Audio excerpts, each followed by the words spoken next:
আজ আমরা বানাতে যাচ্ছি খেজুর দিয়ে আমের চাটনি। প্রথমে আপনারা আম নিয়ে নেবেন।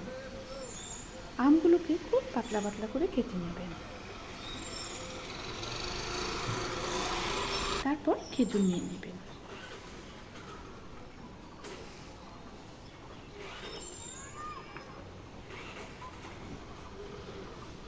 এবার পরিমাণ মতো চিনি নিয়ে নেবেন।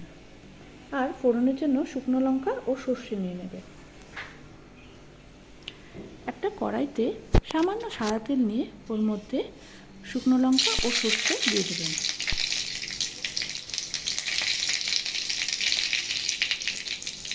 তারপর কেটে রাখা আমগুলো এর মধ্যে দিয়ে দেবেন।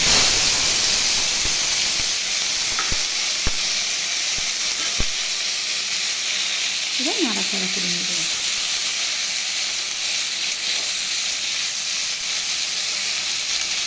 এর মধ্যে সামান্য লবণ দিয়ে দেবেন ভাজার সময়। তারপর একটু জল দিয়ে দেবেন।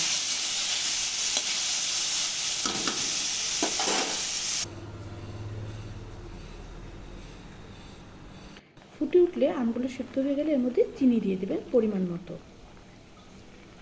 সাথে আখের গুঁড়ো দিতে পারেন। আখের গুঁড়ো যদি দিতে না হয় পুরোটা চিনি দিয়েও করতে পারেন। এরপর এর মধ্যে সামান্য লঙ্কার গুঁড়ো ও হলুদের গুঁড়ো দিয়ে দেবেন।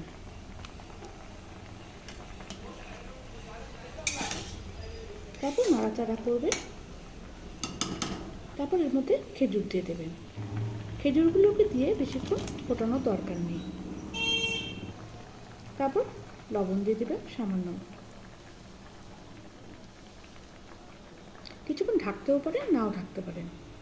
তারপর এটাকে ঠান্ডা করে ফ্রিজে রেখে দেবেন।